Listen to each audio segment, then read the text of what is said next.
Nanda, can you ask them to ask the questions to? Yeah. Now I'll call out the names of the students, and the students can shoot the questions in place. Okay. The first question is from Mr. Rajiv.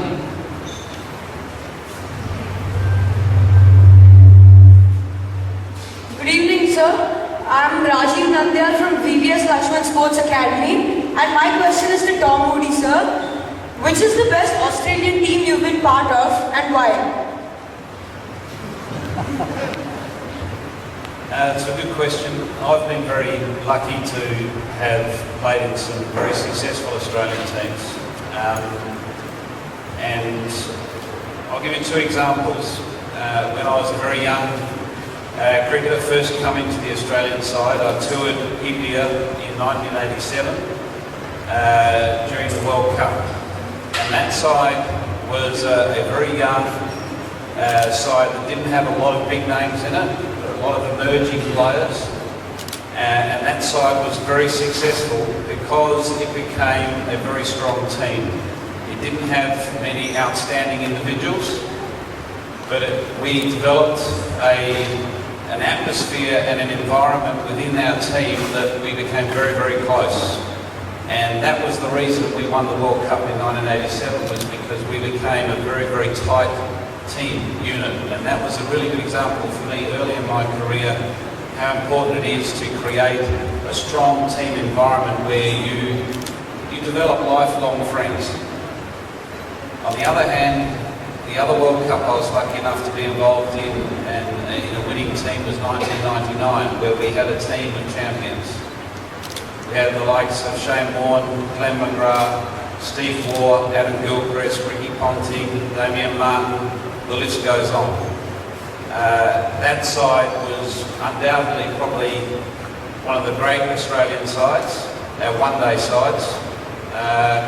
And interesting enough, during that World Cup, we were faced halfway through that tournament where we had sort of got to a point where we had to win 7 games in a row to become world champions. And we put ourselves in that position because at the first half of the tournament we didn't do what the team did in 87. We didn't play as a team. We played as individuals. So Warne would go off and do his thing, McGrath would do his thing, Gilchrist would go and do his thing. We didn't play as one.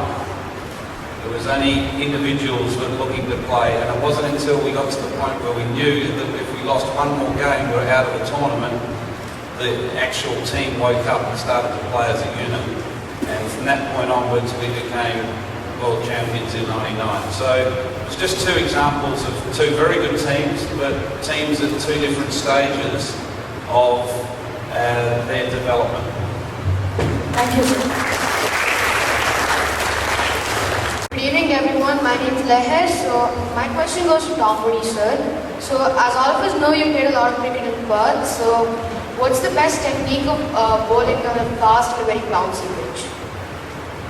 That's a good question. Perth is recognised, or the WACA, which is the ground in Western Australia, is recognised as the fastest bounciest wicket in the world.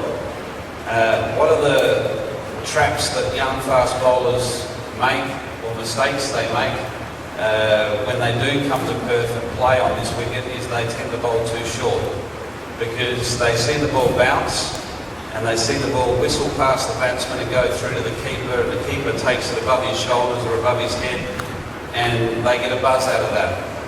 The most successful bowlers over time at WACA on that type of surface are bowlers that manage to pitch the ball up and challenge the batsman to try to play off the front foot, and be prepared to be driven down the ground or driven through the covers, because most dismissals of the WACA are caught behind. And to get that dismissal, you generally get most of your caught behinds off the front foot, not off the back foot. So getting the batsman to come forward is, I suppose, the greatest challenge and the lesson for any fast bowler or any swing bowler that's visiting Perth.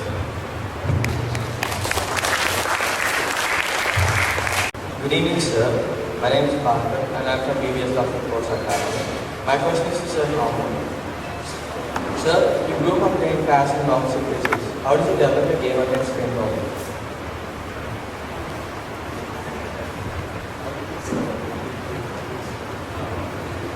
Yeah, look, it's interesting. One of the challenges for any young cricketer is being able to adapt to different conditions.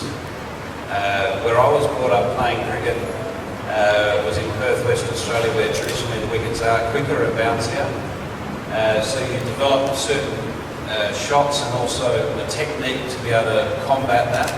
What I did as a young player was I made the effort to go to England as a young cricketer to develop my game in English conditions, in league cricket, and I challenged myself in those league conditions.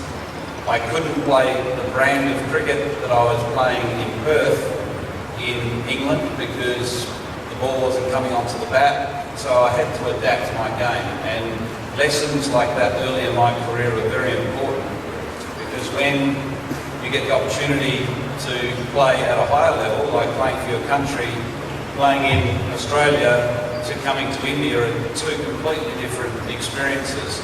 And unless you have an open mind and have the open mind and a game that can adapt to those conditions with a positive frame of mind, you'll never be able to conquer the challenges of playing on spinning wickets in India, or on the other hand, going to Australia as an Indian batsman and be able to play on fast bouncy wickets.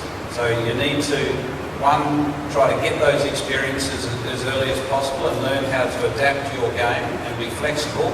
And two, you need to have an open mind and mentally be prepared to take on those challenges instead of resisting and thinking, oh, it's turning too much or it's too quick or bouncy, whatever the case may be. A very good example of that is sitting right next to me. VVS Laxman was probably one of the most successful Indian batsmen in Australia, and a lot of that was to do with, in my view, and having spoken to him, is his ability to embrace the experience, enjoy the challenge. Mr. Jay Aditya.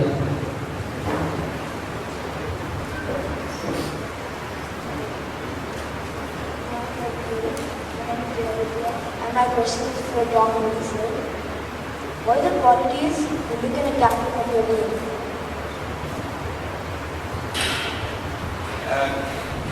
Important qualities of a captain is someone that is a good communicator, so someone that can communicate to everyone in the team, someone that the team itself look at and respect, and there's different ways of respect. There's ways of respect as that he's a very good player, or the way that he trains, the way he prepares for matches is another way for gaining respect.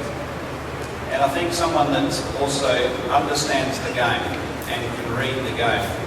So the best captains are captains that make decisions, whether it be a bowling change or a fielding change, before the opposition force you to make that change.